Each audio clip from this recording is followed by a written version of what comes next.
Well, I invite you to open your copy of God's Word, your scriptures, to Ecclesiastes. We are indeed talking about our Father's world in this passage this morning. We're in Ecclesiastes chapter 3. If this is the first time you've been with us, we are making our way through Ecclesiastes in an expository fashion, an expository series where I take a passage and open it up and apply it, explain it.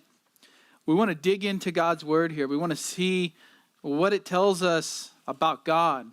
Especially today, we want to see what it tells us about God, but it also tells us we ought to do in response to God. The Bible is not something we just skim quickly through. The Bible is something we want to live in.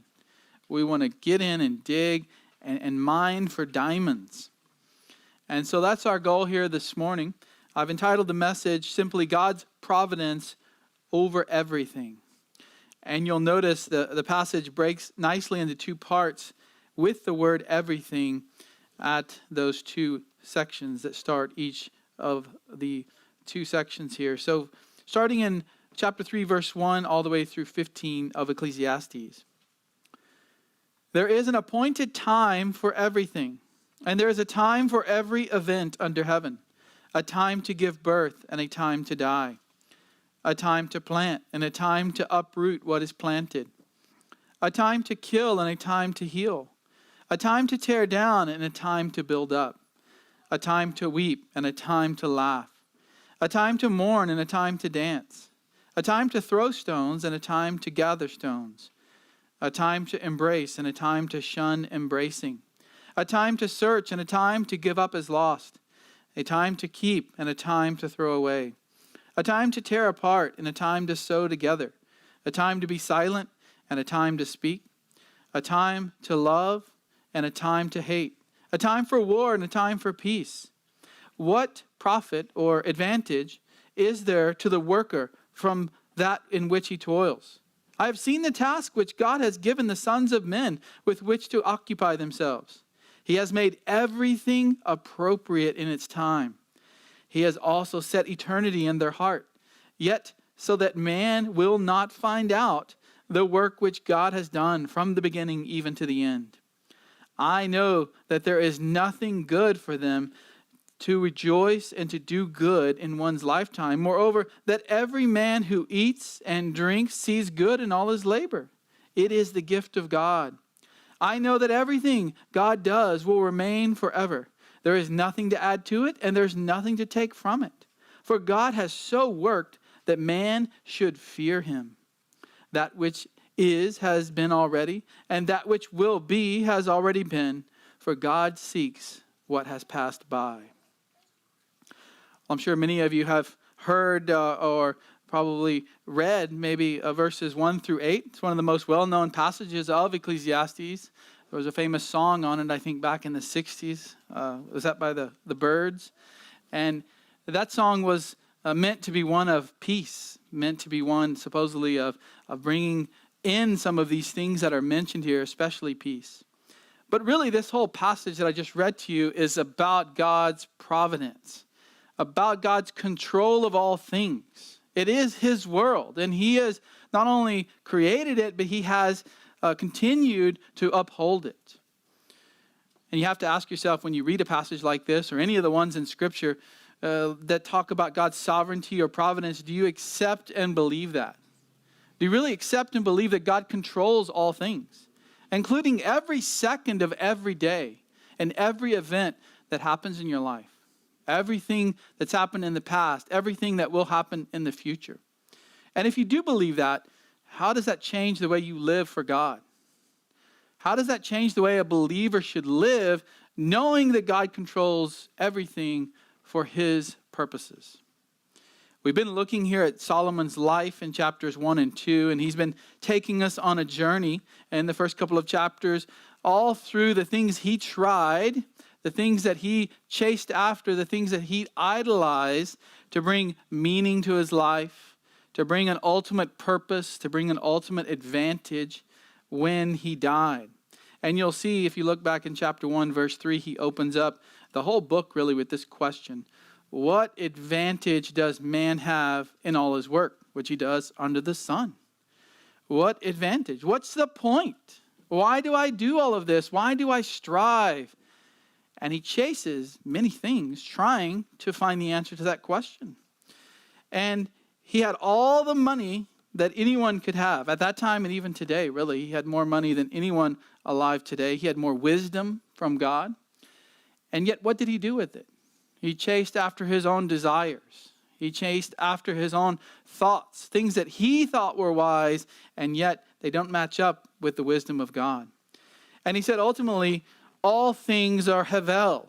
All things are a mist, a vapor. They're like your life. It's here one day and gone the next. Even if you think you have something, it's like chasing the wind. You don't have anything when you catch it because your life is over so fast that even if you built up wealth, even if you built a business, even if you built a name for yourself, it's all gone when you die. So what is the point? What is it that we are supposed to strive for? Well, he gives us a bit of a hint by the time we ended with chapter 2, and we looked at this last week. But if you look at chapter 2, verse 24, he said there's nothing good in man, that's a literal translation, there's nothing good in man that he is able to eat and drink and tell himself that his labor is good. This also I have seen that it is from the hand of God. For who can eat and who can have enjoyment without him? We can have nothing really meaningful in this life without God. Now there's more than just this life. But he says, at least in this life, as we toil and strive under the sun, under the curse that God has put upon the world from Genesis 3 forward, what is a good thing that we can receive from God? And it's food. It's the product of our labor. It's enjoyment of the things in life that God has given us. And then in verse 26, he even said that sinners work and toil and strive just to build up piles of gold, piles of things. And in the end, they just end up leaving them eventually to God's people. God takes all of those things and he gives them to those who are good, to those who are righteous, God's people. And so now the question comes up, how can that be? How does God do that? How can he make sure this group over here is doing this thing and his people, the righteous, those who will be saved, the elect, are doing this certain thing, and then he's able to take money from this category and transfer it over as the years roll by, as the centuries and millennia go by? And Solomon answers that in chapter 3. He says it's God's providence over all things. Now you won't see the word providence in there, but that's a theological term that we use in Christianity to describe God's control, God's upholding, God's continuing to work things out for his good purpose. Now in chapters 1 and 2, we saw very little theology. We saw very little about God, didn't we? It was all Solomon's experience. I tried this, I tried that, I found this. But now, and really from this point forward, we're going to see a lot about God. Chapter 3 is all about God. We're going to get into theology from God's viewpoint. We're not just looking under the sun. We're not just looking from our viewpoint of striving and toiling and continuing to do the same old thing every day, but we're looking at it from God's viewpoint. Remember, all of this is inspired. It's not as if we're supposed to try all the things that Solomon did in chapters 1 and 2, but it is an inspired account of what he did try. And here we have an inspired account of God's providence in the world. Now, sometimes you hear words like sovereignty and providence, and it's good to define them. Anytime we do theology, anytime we talk theology, you need a definition. Otherwise, we might be talking about two different things. You have in your mind a definition of providence, and I'm talking about something different. Let me define sovereignty very simply as God's right and authority to do all that he decides to do. The fact that God is in control, the fact that God is king, he has the right to do whatever he decides to do. That's God's sovereignty. It's very broad. Now, providence is him exercising that right. It's the doing of the right and authority that he has. And that doing deals with all things that have been created. He is keeping them. He is keeping them in existence. He is maintaining them. He also is cooperating with created things in every action. So it's not just that he created. That's not really his providence. That's his creation. But since he's created, what's he doing? He's keeping them in existence unless he decides to take them out of existence. Like our lives. We eventually do die. He also is cooperating with things in every action. So this comes from Grudem's systematic theology. I think it's a good 3-point definition. So he keeps them in existence. He cooperates with them in every action. Why? Because he's directing their distinctive properties to cause them to act a certain way. We like to think that we're completely free. We can do whatever we want in life. But that's not true. God is the only one that is completely free. God is the only one that has complete, absolute free will. We are bound. We can't just do as we please. There are certain restrictions that we have. And even when we disobey God, ultimately, he's going to say that's his providence and his directing of things to be for good. So what is providence? It's God working out, exercising his sovereignty. He exists, continues to exist and maintain things. He continues to cooperate with created things in every action. And then thirdly, he directs them to fulfill his purposes. And that's where Solomon is going to go with all of this. It's for God's purpose that he does all things. What is his purpose? To glorify himself. We learned about that even in our doctrine class this morning. God does all things to glorify himself, to glorify his name. And even the evil things that happen in God's creation ultimately are for his glory. Ultimately, they glorify him. And we'll look at some of those examples in a bit. Well, let's look how Solomon deals with this. This is not a New Testament systematic theology. Of course, this is the Bible. This is the Word of God. And so in wisdom literature especially, it's very poetic. He does it in a certain way to describe God's sovereignty. And we take all the texts of Scripture and we put together our definition of God's providence. So let's see how Solomon does it here in the first 8 verses. The main point there, point number 1, is that God ordains every event in life. Everything that happens has been ordained by God. Nothing happens in this whole universe that's not been ordained by God, that's not been predetermined by God. So he starts off in verse 1 by saying that there is an appointed time for everything. Everything. There's nothing that's not got its appointed time. And there is a time for every event under heaven.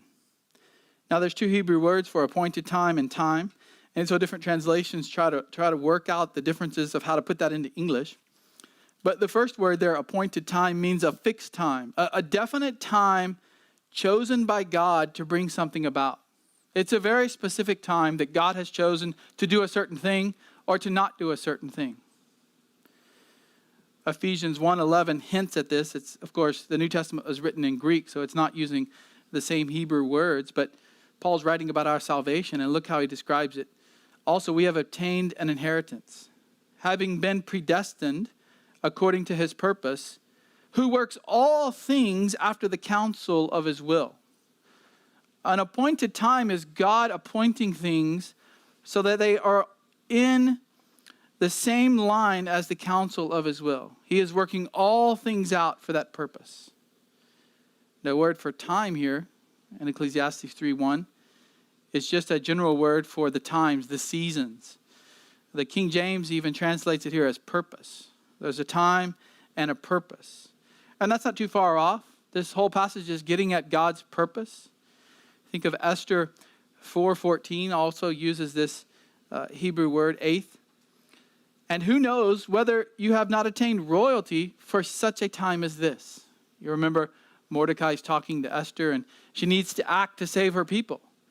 And he said, God has appointed a specific time and place. You are right there where God wants you to be. Do something. Do something to save your people. You don't know if God has done all of these things in your past to put you right there so that you can do what is right. What's his point there in verse 1? Everything happens for God's purposes. Everything in God's created universe and in time happens because God has a fixed plan. There's no surprises for God. There's no accidents. Things don't just happen by chance. Now, we sometimes talk like that because we can't see the big picture. But from God's viewpoint, there is no chance, there is no fate. There's simply God's plan being enacted in his creation. Now, Solomon is going to express this in a poem.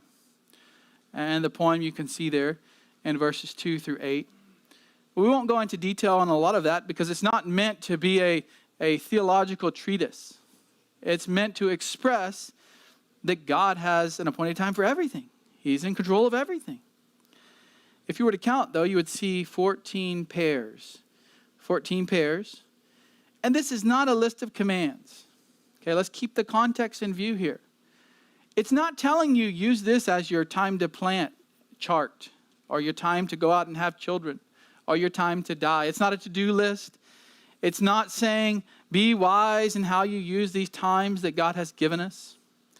It's just saying God is sovereign over all of these things. And so we have 14 pairs. And notice that Solomon has said, these are appointed times for every event under heaven.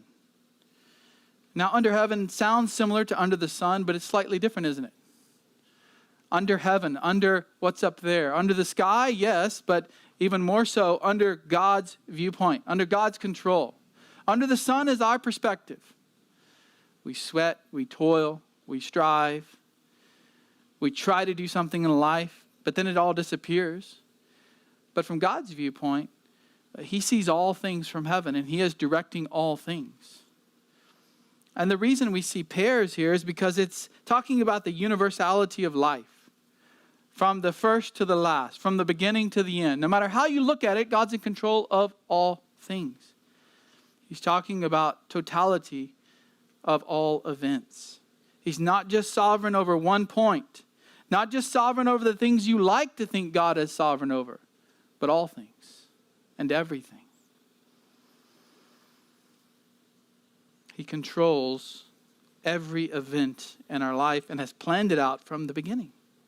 So let's start the poem here, verse 2. A time to give birth and a time to die. And it really should be translated give birth. If you have a different translation, it might say a time to be born. But the most literal here is there's a time to give birth. There's a time to have children. And God has appointed that. He's appointed the very second that you were born and that your children will be born.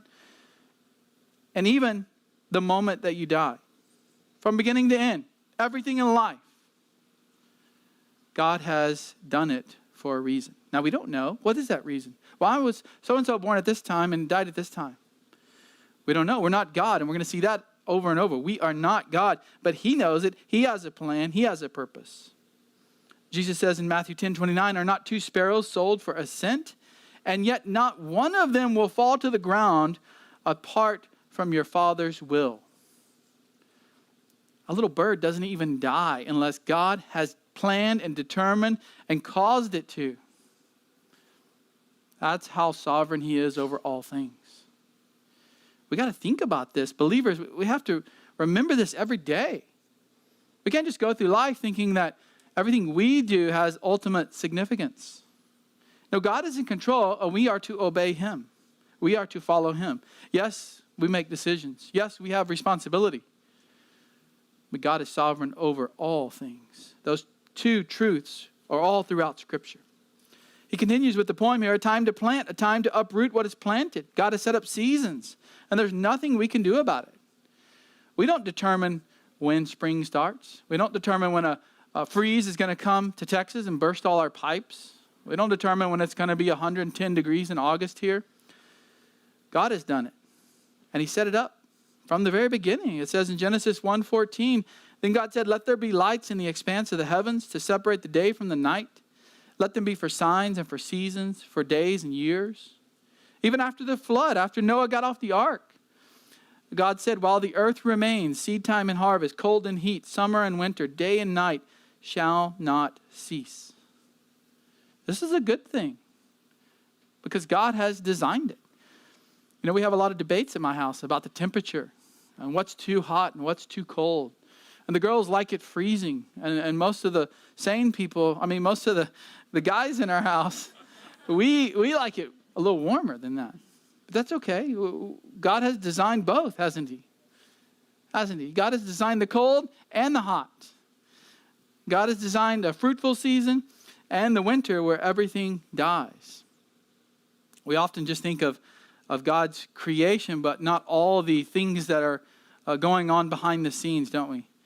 When it comes to his providence, everything, including gravity, the speed of light, planetary orbits, lunar tides, combustion, photosynthesis, meiosis, reproduction, digestion, emotions, thought processes, blood clotting, every molecule. When Jesus died on the cross, he was upholding all things, it says in Hebrews. Hebrews chapter 1, verse 3, read it. He is upholding all things. All the time, yeah. Even as he's dying on the cross, yes, through his divinity. We just do our best to make use of the way God has designed things. And we continue to work and strive, but God has laid out all the times and seasons. Verse 3, a time to kill and a time to heal. Again, not commands here. He's not telling you to go out and do this today. He's saying this is the way things are. Solomon is saying this is how life is. This is how the earth is. There's killing and there's healing. And the killing here is probably not murder, even though God would be sovereign over such evil events as murder as well. But killing is probably capital punishment. There's a time to punish the wicked. There's a time to take life because that person has taken a life. And there's a time to heal. There's a time to heal up the body, to heal up the tears and rifts that occur amongst people. And he says a time to tear down, a time to build up. God brings about destruction. He brings about rebuilding. Just read the Old Testament account of Israel. He brought about the destruction of Jerusalem. He brought about the rebuilding of Jerusalem. He took the people out of the land. He brought them back into the land. He does the same for us every day.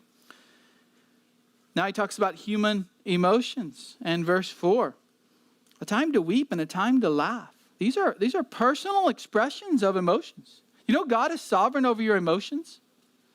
You know God has providentially upheld you so that you could have these emotions. And there is an appointed time that God has put in our life that we will indeed weep. And we will laugh. We will be happy. And God has already planned it. He's already determined it. He's also determined public expressions of emotion. A time to mourn. A time to go to funerals. And a time to dance. A time to celebrate. It's not surprising to God when someone dies. It's not surprising to God when someone has a wedding and we celebrate, or a child is born. All things are in his hands. Verse 5 now, he touches on friendships and enmity between people. A time to throw stones, a time to gather stones. If we put it in context with the next line, a time to embrace, a time to shun embracing. It's not talking about stoning here in the sense of somebody being punished for sins in the Old Testament. What they would do is they would gather up stones and remove them from the field when they wanted to cultivate the land. And when you wanted to make sure the land wasn't cultivated, it couldn't be by your enemy, you threw stones in their field. And now they can't plow it up, they can't work the land. And you'll see examples of that even in 2 Kings, where they're told to go out and put stones in their enemies' fields. Verse 6, possessions. God's in control. He's providentially over my possessions. Yes. A time to search and a time to give up as lost. There's a time to go out and acquire things. And then there's a time to get rid of things or give up searching for things. We saw that with Solomon's life in chapter 1 and 2. You know, he was searching for money. He was searching for pleasure. All of these things in life. And he realized, you know, it's time to give that up. It's time to come back to the Lord and focus on him. Well, there's a time to keep, a time to throw away. Again, possessions. God has even appointed times in our life for calamity, for what we might call a disaster or something evil done to us. Verse 7, a time to tear apart, a time to sew together. Tearing of garments in ancient times meant that you were in grief. You had a grief over either your sin, maybe a loss of a family member, maybe this great disaster that had come upon you, like Job and his house, or the nation of Israel, or even a judgment. A judgment of God has come upon me. And the right response would be to tear your garments. Even the effects of sin. The effects of sin. I didn't actually sinned to cause this, but someone else sinned against me and caused great harm. People would tear their robes. Then sewing garments back together speaks of peace, speaks of prosperity. God has appointed all of that. Everything that is done. There's a time to be silent, a time to speak. Sometimes you need to speak out against sin. You need to speak out against evil. You need to speak out about what's happening in our world, in our country. What's happening to these unborn babies in the womb. Other times, other things, there's a time to be quiet. There's a time to not speak. And God's providence is over all of those times as well. I thought I decided when to speak. You do. And God's providence is even over that. How does that work? How does that work that I'm making the decision, but God is in sovereign control of that? I don't know. The Bible doesn't say. It just says it's for his purpose. It doesn't detail the workings of God. His ways are inscrutable. They're unsearchable. We're not meant to know exactly how God does things. But he reveals things that he does, and we're to trust in him. Charles Spurgeon used to say, man's responsibility, God's sovereignty. 2 railroad tracks, they keep going. And as far as he could see, they never met. But he trusts that God knows what he's doing. Those 2 things keep on going throughout Scripture. Well, verse 8, there's a time to love, a time to hate.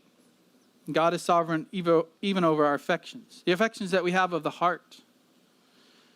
Even that men can hate others is ultimately under God's control. He's working that out for his good, for his purposes. A time for war, a time for peace. What happens with the nations? Do the nations decide what's going to happen? Well, they think they do, but the Bible says that God is at work there too. Psalm 46:8. The Lord nullifies the counsel of the nations. He frustrates the plans of the peoples. We see this in God's dealing with Egypt. God did a specific thing in Egypt so that they would hate the Israelites. Psalm 105, verse 25, speaking of the Egyptians. He turned their heart to hate his people, to deal craftily with his servants. Could God do that? Do you remember Pharaoh? What did God do with Pharaoh? Well, Pharaoh hardened his own heart, right? But it also says God hardened his heart. So which is it? Both. But on the other hand, the opposite, Exodus 11:3. The Lord gave the people favor in the sight of the Egyptians. Furthermore, the man Moses himself was greatly esteemed in the land of Egypt, both in the sight of Pharaoh's servants and in the sight of the people. So whether it's good or bad, as we saw in the book of Job, whether it's good or bad, it comes from the Lord. Shall we not accept good and also not accept the bad that comes? God is sovereign over all things. There's a time for war, a time for peace. Now, each of these things that we just looked at perform its own unique role in God's grand design, in God's plan. From beginning to end, no matter what aspect of life, no matter what category of life that you talk about, God's providence is there. In fact, the only way we know God's providence is just to look and see what's happened in the past. We can't look in the future and guess what it's going to be. We can't look in the future and know for certain what God's going to do. But we can just say whatever has happened, that was in God's providence. He is controlling all things. He is upholding all things. I like the way the Heidelberg Catechism says it. It's probably the best of the old Reformed catechisms that describe God's providence because it uses a lot of this language here. Question 27, what do you understand by the providence of God? And so you would ask this often to your children with this catechism. They would repeat the answer they've memorized, but it's a beautiful answer here. Here's the providence of God, the almighty and ever-present power of God, by which God upholds, as with his hand, heaven and earth and all creatures, and so rules them. And listen how the writers describe this. He so rules them that the leaf and the blade, rain and drought, fruitful and lean years, food and drink, health and sickness, prosperity and poverty, all things, in fact, come to us not by chance, but by his fatherly hand. God's our Father, and he's giving things to us. Sometimes it's painful. Sometimes it's disciplinary. Sometimes it's good. We rejoice. And we rejoice when others rejoice. And we weep when others weep, it says in the New Testament. Charles Spurgeon put it this way. I love Spurgeon. He's always got such good illustrations. He says, I believe that every particle of dust that dances in the sunbeam does not move an atom more or less than God wishes. Every particle of spray that dashes against the steamboat has its orbit, as well as the sun in the heavens, that the chaff from the hand of the winnower is steered as the stars in their courses. The creeping of an aphid over the rosebud is as much fixed as the march of the devastating pestilence. The fall of leaves from the poplar tree is as fully ordained as the tumbling of an avalanche. You know, when we have hurricanes, disasters, there's always someone who says publicly, that's not God. God never did that. God's not in control of that. Well, then who is? Who is? Did God just wind up the clock and then step back? That's deism. That's not biblical Christianity. Is Satan given control over things and suddenly God doesn't know what's happening?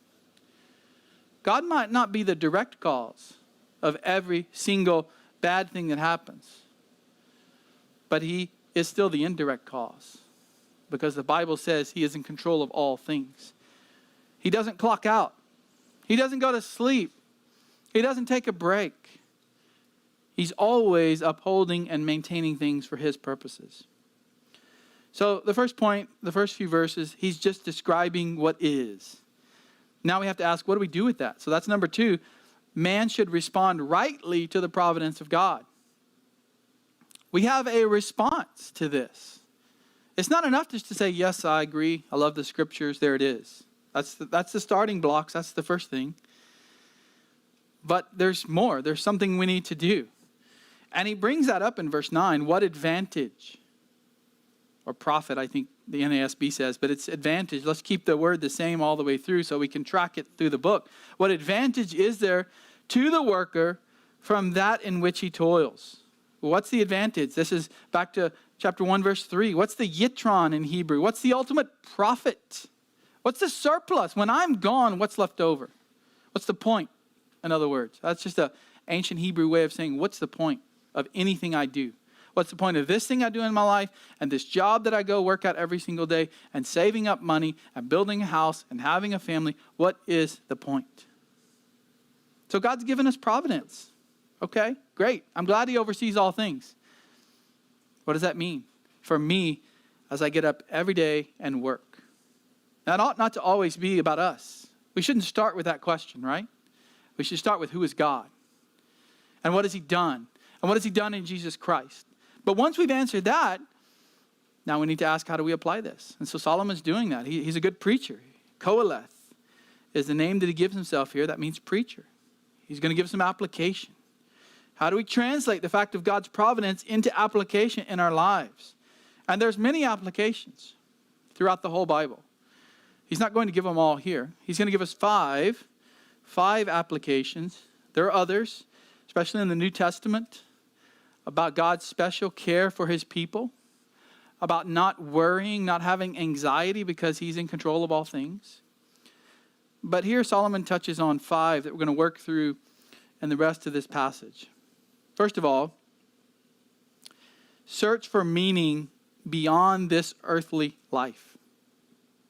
You've got to search for meaning beyond this life. This is not all there is. Now that sounds cliche. That's Christian talk. That's Christianese. But that's what he's getting at here. Verse 10. I have seen the task which God has given the sons of men with which to occupy themselves. So all mankind has been given a task. We've been given something to do. And that's what he said back in 1:13, chapter 1, verse 13. But he said it a little stronger there because he was mad. He was recounting his running from God, his backsliding. And he said it's a grievous task which God has given to the sons of men to be afflicted with. He was striving after all these idols in his life, all these things. And he came to despair over and over. And he says it's such a grievous task. God gives us this task to work. And it's just an affliction. Well, now he's described the providence of God. And he brings up this question again. And in verse 11, he says, He, God, has made everything appropriate, or more literal translated, beautiful in its time. God has made everything in its specific time, in its appropriate, even a beautiful time. God's providence is beautiful. It's wonderful. It's something that glorifies him. And when we step back and see it, yeah, we would have to agree. We don't always like it when we're in the midst of it. It's beautiful. It glorifies his name. One commentator said that God has made everything beautiful. This little phrase here, that God has made everything beautiful in its own time. This commentator said it's the greatest statement of divine providence in the whole of Scripture. Not just that God has made it. Not just that God has made it and put it in a specific time in history, but that God made it appropriate, that God made it beautiful, that God had a purpose for it. Nothing happens that doesn't have a purpose. We tend to say it doesn't matter. Who cares? God never says that. He never says nothing matters. He never says who cares about this or that. Everything has a reason. So let's get to the search for meaning. So Solomon brings up the question and he says, hang on. Now that I've got my right mind back, he says, now that I know more about who God is, he's made everything in its appropriate, beautiful time. He has also set eternity in their heart. So yes, God's given us a task. We're to work, we're to strive, we're to toil. And it's hard because of the curse. But God's done something else. He set eternity in our hearts. We're made in his image. We've been appointed, Genesis 1 and 2 says, we've been appointed to go out and do something for God, to be his vice regents upon the earth, to be his ambassadors. Now sin corrupted that. Sin caused problems with that mission. And Jesus came to restore that and make it even greater than Adam and Eve's mission. But Solomon says he's put eternity in our hearts.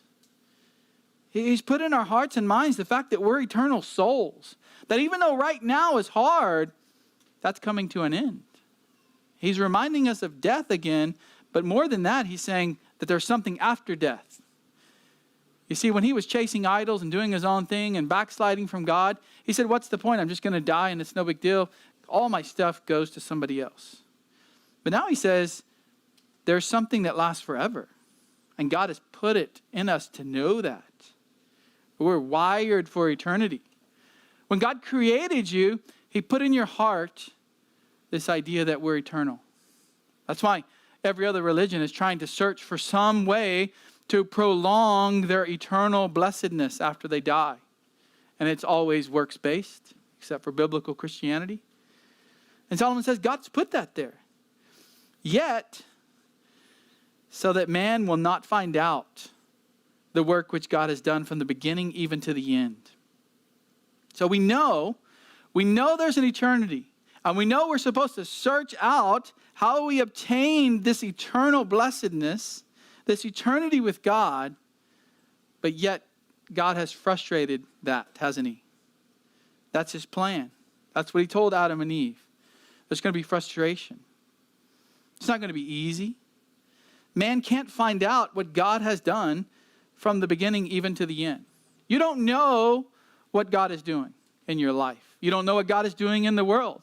You may not like the way the election went. You may not like that the last year has been horrible and things have shut down.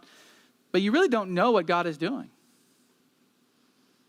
Because you don't know the beginning from the end. Where's this all going? Now, ultimately, it's going towards Christ's return. But you don't know God's purposes. All we can do is trust God. All we can do is search for the meaning that God has given us in life. And he's been real clear in the Bible. It's not like he didn't leave us pages and pages and pages to read and study to figure this out. Some of us can't even read through it in a year. There's plenty there. We got to search for meaning beyond this earthly life. Now, for the believer, you should know what that is. That's eternity with Jesus Christ.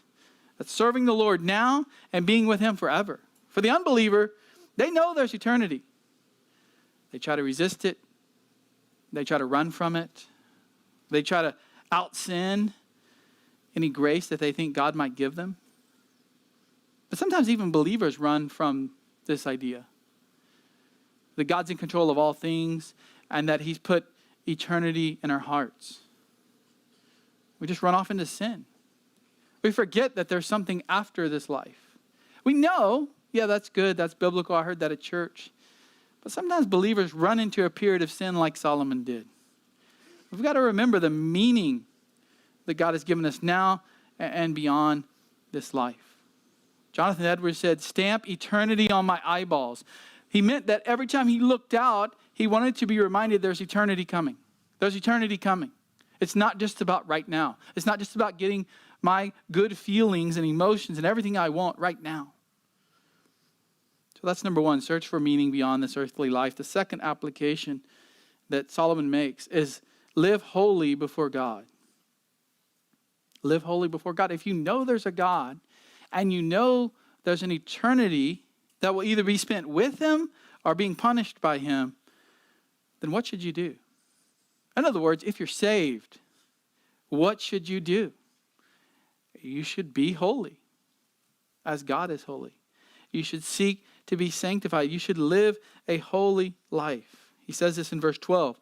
I know that there's nothing good. I like the more literal translation because this comparison idea that our translators put in there makes it a little more muddier. Literally, I know that there's nothing good for them except to rejoice and to do good in one's lifetime. There's nothing good in ourselves. He already told us that at the end of chapter 2. And there's nothing really good in this life except to be thankful to God and to do good. What's do good? To live holy, to live a righteous life. Not to earn your salvation. Who's reading Ecclesiastes? God's people are supposed to be reading Ecclesiastes in the Bible. So it's God's people who look and say, okay, what do I do? He says, be thankful and live a holy life before God. That's what you see over and over in the New Testament epistles. Okay, now that I'm saved, how do I live? Be thankful, give God the glory for everything he's given you, and live according to his commandments. You know, I mentioned be holy as God is holy. That's found in the Old Testament and the New Testament. All throughout. God's people ought to live according to his commandments. We'll see it in a minute when we look at the end of the book that he very clearly states that. Number 3, third application. Give thanks and be content with God's gifts. So that's already come up in verse 12, but now we see in verse 13, moreover, in addition, in other words, every man who eats and drinks sees good in all his labor. It is the gift of God. And we already saw this, didn't we, at the end of chapter 2. It's the gift of God. Are you being thankful for how God has providentially given you these things? Are you complaining? Are you always unhappy? I never get what I want. Why isn't God giving me what I want? Because God knows best. Why didn't your parents give you everything you wanted when you were a child? Do you give your kids everything they want? No, that's going to spoil them. It's going to cause them to want to sin even more, to throw a fit when they don't get what they want. Give thanks. Be content for what God has given you. Don't go through life always thinking you know best and God hasn't done what you wanted him to do. James chapter 4, verse 13 says, come now, you who say today, tomorrow, we will go to such and such a city, spend a year there, engage in business, make a profit. Yet you do not know that your life, what it will be like tomorrow. You're just a vapor. You see, he's pulling this forward from Ecclesiastes. You're just a mist. You're a vapor. You're hevel. It appears for a little while and then vanishes away. Instead, you ought to say, if the Lord wills, if it's in the Lord's plan, if it's in God's providence. If the Lord wills, we will live and also do this or that. But as it is, you boast, James says. You're boasting in your arrogance. And all such boasting is evil. You're boasting. You think that you determine what happens tomorrow. You can make plans. The Bible says make plans. You can have goals. You can strive for those goals. You can work. You can labor for those goals. But don't be boastful. Don't think that you determine what happens tomorrow, next week, next month. God does. It's a gift of God. Be thankful for it. All of life, really. Fourth application, fear God. Fear God. Now this is explicit here in verse 14. I know that everything God does will remain forever. There's nothing to add to it. There's nothing to take from it. Can you add to what God has done? Can you add to what God is going to do? Can you subtract from what God has done or what God is going to do? You don't have a say in God's plan. If we had a say in God's plan, we would just mess it up. Sort of like your salvation, right? If you could lose it, you would. You would lose it. You would throw it away. But thank the Lord we can't, because he is sovereign over it. Thank the Lord that he knows what's good for our life. He knows what's good for us. For God has so worked that men should fear him. God has so worked in men's hearts and the way he made us so that we should fear him. He's created us like this. Go to chapter 1 of Romans, the book of Romans. Now let's see how Paul says it here. Romans chapter 1 and verse 20.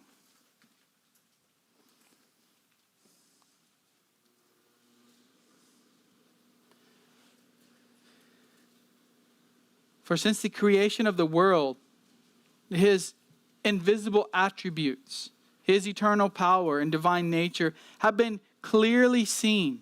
It's this idea of eternity, this idea that we have a creator.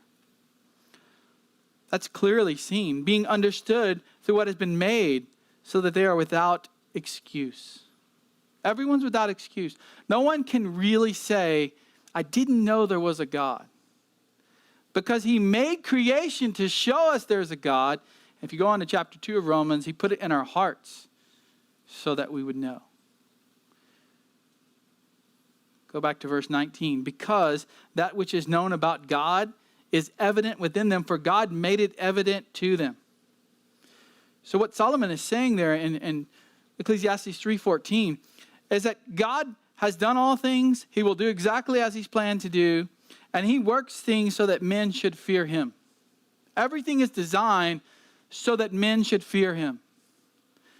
And you say, well, that's bad. Fear of God? Well, it is for the unbeliever. Because they have a sinful fear of God. They fear God's wrath. And what do? They invent their own way to get around God's wrath, or they just run off into sin, and they're so fearful of God, they run away from him doing whatever they want. That's a sinful fear of God. But believers should have a godly fear of God, a right fear of God. And that's what Solomon's getting at here. He's God, we're not. And as his people, we ought to look to him, learn how to live a godly life in this world and under his sovereignty. What is the fear of God? Well, it's awe, it's reverence, but it's also love, zeal, passion, an intense love for God. When people saw the risen Christ, when John sees Christ in Revelation, he doesn't run away, does he? What does he do? He falls down in worship because the glory of his appearance is so great. He had a proper fear of God. It's worship. It drives us to worship. It drives us to obey his commandments. That's where this whole book of Ecclesiastes is going. And I know we look at it almost every week, but you really have to. Ecclesiastes 12:13. Go there with me, 12, 13, and 14.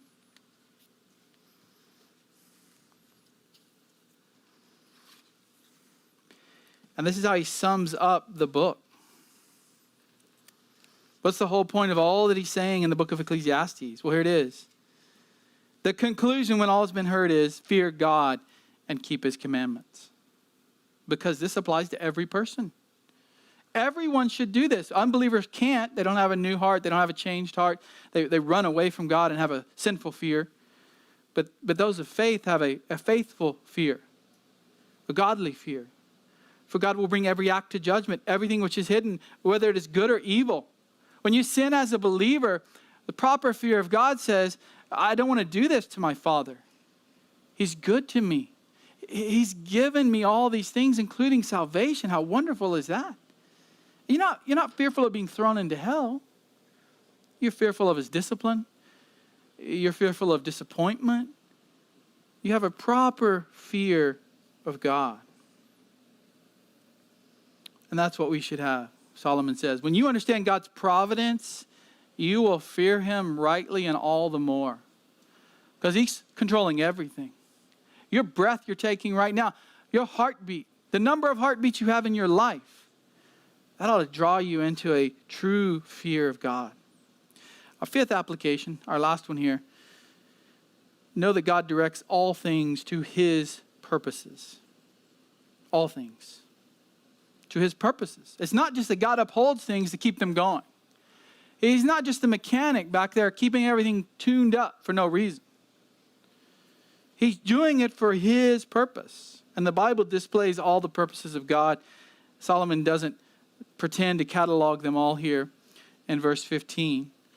But he mentions the big picture. That God operates with all created things. And he's causing them, either directly or indirectly, as I mentioned earlier, to act through their properties, meaning through their own desires, through their own will. And through this, he's going to accomplish his ultimate purpose, which is to glorify himself. Look at verse 15. That which has been already, and that which will be, has already been. Now that's very enigmatic. That's very philosophical. That's Solomon right there, isn't it? That which has already been done. Things that have happened in the past. And that which will be has already been. So what's coming in the future is just a sort of cycle back around to the same things that happened in the past. It's not that we're on this hamster wheel and we have to try to get off somehow. No, it's that God keeps bringing these things back around for a reason. Because we don't learn the first time, and the second time, and the third time, and the 100th time, and the 1,000th time. Humanity doesn't learn, and we personally don't learn. We're stubborn. We're stubborn. The Bible says the mind of man plans his way, but the Lord directs his steps. It's not wrong to plan. Man is planning his way, and he often plans according to his desires. So if he's a believer, he ought to desire Christ and his glory. An unbeliever will desire his own pursuit of things in the world. But God's actually directing everyone's steps. And you don't realize it when you take that step towards your goal, but God is directing it. And then he finishes out with this last phrase, for God seeks what has passed by. Now this verse has caused a lot of trouble amongst commentators and preachers and Bible translators. Depending on the translation, it could be various different ways they try to bring this out. It's difficult to understand what's going on here. But I think the best understanding, a literal translation will help us. I'll use the NET Bible. For God will seek to do again what has occurred in the past. We've got to put it in context with what he just said. That which has been already and that which will be has already been. And God will seek to do again what's occurred in the past. God's control over all things. He not only controls them, but he repeats them and he repeats them. Solomon wanted to run from God. Remember, Solomon's running from God. And what did God do to Solomon? What did God do to Jonah? He just kept coming back. God doesn't just let us go. If we're his, he comes after us. Did he come after Jonah? He sent a fish to swallow Jonah up. Well, what did he do with Solomon? He showed Solomon, this isn't it. All these things I'm chasing, that's not right. It's not God. Solomon was running out of time when he wrote Ecclesiastes. He was about to die. He's old. And he's learned the hard way. And he's writing this down for us. The Lord's going to keep bringing these things around so that we'll learn. And you say, well, I've learned my lesson, God. Well, he'll still bring it back around to make sure you've learned your lesson. And make sure others can learn the lesson that the world needs to know, which is to fear God and obey his commandments. Psalm 115:3. But our God is in the heavens. He does whatever he pleases. Psalm 33:11. The counsel of the Lord stands forever. the plans of his heart from generation to generation. God has a purpose for everything. The Bible is so clear. I've got tons of verses here. We'll just look at a few because we're running out of time. Go to Genesis 45. You might be thinking, this is the first time I've heard this. This is a hard teaching. I thought I had ultimate free will, or even a great measure of free will. How can I be free if God has determined all these things? Well, the Bible says he has. Genesis 45:5. Speaking of Joseph here, Joseph's talking to his brothers here. He says, now do not be grieved or angry with yourselves because you sold me. They sold him into slavery. But he says, don't be angry, don't grieve, for God sent me before you to preserve life. God sent me here so I could help Pharaoh store up all this food so that you could come down here and get the food and survive. Now skip over to Genesis 50, verse 20. It's one of the great verses in the Bible on God's providence. Speaking to his brothers again, as for you, you meant evil against me, but God meant it, that evil that they committed by selling him into slavery, God meant it for good in order to bring about this present result, to preserve many people alive. So who's doing it? The brothers? Yeah, they did do something, didn't they? They committed a sin. But God was over it. God was providentially over all things, including that sin, and he preserved life. God meant it for good. Proverbs 21:1, the king's heart is like channels of water in the hand of the Lord. He, God, turns it wherever he wishes. The President of the United States, God turns his heart wherever he wishes. He can use our leaders to judge us for our sin in our nation. He can use the leaders to bless us, and anywhere in between. Philippians 2:13, for it is God who is at work in you both to will and to work for his good pleasure. Even the good desires we have come from God. He is willing in us. He is causing our wills to line up with his. I have no problem with that. I don't want ultimate free will, because where is that going to lead me? To hell. Nobody actually has it anyway. God wouldn't be in control if you had ultimate free will. Job 42:2, I know that you can do all things, not some things, all things. No purpose of yours can be thwarted. You can't change God's plans. You can't thwart his plans. Nebuchadnezzar learned this lesson. God had to teach him a lesson, didn't he? Here's what he said in Daniel 4:35, all the inhabitants of the earth are accounted as nothing. Not that God doesn't care about his creation, but compared to God, they're counted as nothing because he does according to his will in the host of heaven and among the inhabitants of the earth. And no one can ward off his hand or say to him, what have you done? You can't say to God, God, you better get down here and explain it to me right now. What have you done? That's a joke. Isaiah 46:9. Remember the former things long past. For I am God and there is no other. I am God, there's no one like me, declaring the end from the beginning. When God starts something, he already knows where it's going to end. And from ancient times, things which have not been done, saying, my purpose will be established and I will accomplish all my good pleasure. If you know God is good and you trust in him, you want him to be in control of all things. He already is anyway, but you're glad to hear that truth. What about evil, though? Romans 8:28, and we know that God causes all things, evil things, all things. Solomon says everything. Even my own sin. Yeah, God's not approving of your sin and you shouldn't continue to do it, but all of that is for a purpose. You don't even sometimes know what that is. Acts 2:23, this man delivered, he's talking about Christ here, this man delivered over by the predetermined plan and foreknowledge of God, you nailed to the cross by the hands of godless men and put him to death. Who put Jesus on the cross? The Jews or the Romans? Both. Or God? Yes. All of them. That's what the verse says. He was delivered over by the predetermined plan, the providence of God. Acts 4:27, for truly in this city there were gathered together against your holy servant, Jesus, whom you anointed. So Jesus is put there by God in the holy city, Jerusalem. And it says, both Herod and Pontius Pilate, along with the Gentiles and the people of Israel, to do whatever your hand and your purpose predestined to occur. The biggest sin that ever happened in the world, the killing of God the Son on the cross. And it was all predetermined by God. The greatest evil. I think if God predetermined the greatest evil, then he can predetermine all things that happen. We have to accept that. We have to come to the realization that God is sovereign. He has the right to do as he pleases. He is good, so it will always be for good for his people. And ultimately it will glorify himself. I'll go back to Spurgeon on this, because sometimes we resist this so much, don't we?